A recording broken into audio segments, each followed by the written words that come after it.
চলো এই মুহূর্তে বেরোচ্ছে দেখো সেই ঠাকুরটি, খুব সুন্দর আর বেশ আনকমন কিন্তু হয়েছে ঠাকুরটা।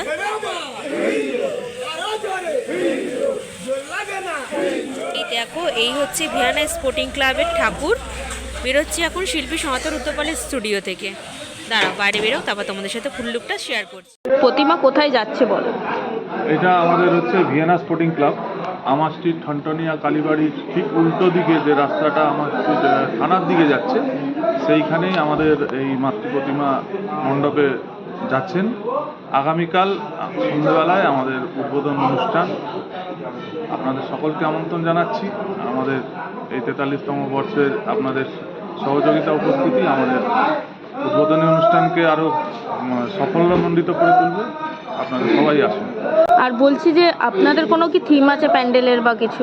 আমাদের এবারে থিম হচ্ছে নিরাকার, মানে আকারহীন যে ব্যাপারটা, সেটাই আমরা ফুটিয়ে তোলবার চেষ্টা করছি মণ্ডপে আমাদের শিল্পী অলোক বারিকের পরিচালনা। আর লোকেশনটা একটু বলে দাও।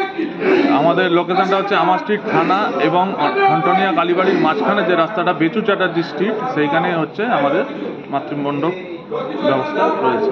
মোটামুটি কেউ যদি আসে তাহলে কিভাবে আসবে, বাস বা ট্রেন? বাসে যদি আসে শিয়ালদায় নেমে ওখান থেকে 240 বাস ধরে ঠনটনিয়া নামতে পারে। আর শ্যামবাজারের দিক থেকে এলে যে ধর্মতলা যাওয়ার যে কোনো বাস, যেটা হচ্ছে আমার স্ট্রিট হয়ে আসে, আমার স্ট্রিট থানায় নামলে তার পাশেই আমাদের। কি মানে যেটা আশা করেছিলেন ফুলফিল? হ্যাঁ অবশ্যই, সেই জন্যই তো সনাতনদার কাছে আসা, মানে আমাদের এক্সপেকটেশনের থেকে বেশি আমরা ওখানে পাই বলেই তো আসি বারবার। অনেক ধন্যবাদ দাদা, থ্যাংক ইউ। ধন্যবাদ।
চলো মা উঠে গেছে টেলারে, কিন্তু এই দেখো এই হচ্ছে গিয়ে ফুল লুক, পুরো হালকা গ্রিন শ্যাডোর ওপর কিন্তু ঠাকুরটা করা। আর পিছনে ব্যাকগ্রাউন্ডটা দেখতে পাচ্ছ বেশ সুন্দর। এই দেখো